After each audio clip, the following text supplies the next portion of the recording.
Most all of the children that you will see dancing tonight are children of Santa Pia. We do need the assistance of some outside dancers and some musicians to assist us, but over the year, those children have learned the dances from teachers among the dancers themselves, as well as some teachers from outside. And this is one of the benefits of this particular Sunday evening performance, is that through this program the children get to learn these dances. As you may know or have read, this art form was almost lost during the Khmer Rouge era. The professional dancers were either executed or died of illness and disease or from starvation. And so by the time the 4 years was finished, almost all of these dancers were gone. Fortunately, there were a few, and the princess of Cambodia was herself a patron of this form of art and helped to restore it to the kingdom. Now these dances are performed throughout Cambodia, and it is revived. And in the process, then, our children get to participate in that revival and continuation of this great traditional dance. They also, of course, enjoy performing it. It's one thing to learn it, but with you here, they really get to enjoy performing it. So it's a really wonderful enrichment program for the children, and it's a part of our educational project. To tell you just a little bit more about the education of the children, they all attend the local public schools. About 17 of our children are in the elementary level schools, and about 13 of our children are in the high school. High school here starts in 7th grade. 7 through 12 is regarded as high school. Now, when our children first came to the project from one of the pagodas and from some of the outlying villages, they were very far behind in school, according to their age. And even when they got into their class and they went through their first month or two of examinations, they were at the bottom of the ranking of their class of 35 to 40 children.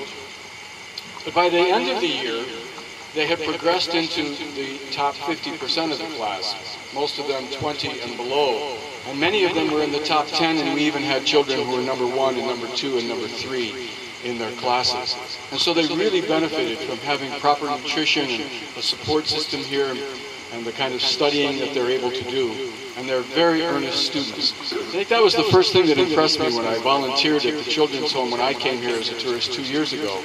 I just spent 4 days volunteering to teach English, but I had never seen children study like these children study. They would go 2 hours without a bathroom break, on the floor, on their knees, writing in their notebooks and studying English.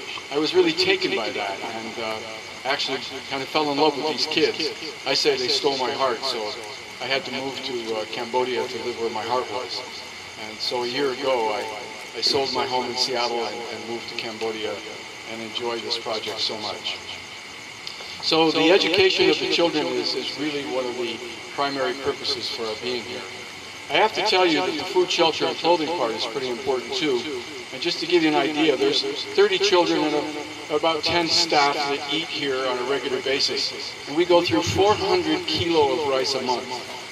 I try to imagine what that would look like all in one big pile.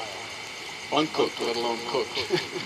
But that's a lot of rice, and it shows, because again, when our children arrived, they were also very undersized for their age, looking 2, 3, even 4 or 5 years younger than they are. But by, again, a year of good nutrition, they had grown substantially, and many of them now, most of them look age appropriate for their size and their growth and development. So they're really thriving here, and that's a great joy to all of us. With our staff, we have a director who actually runs another NGO and contributes his time here. We have 2 deputy directors to help run the place from day to day, one for education and one for administration. And then we have operations manager and a couple of cooks and a wonderful staff of young men and women who take care of the children in 1-to-6 ratio. So that's our program as a structure and as an institution.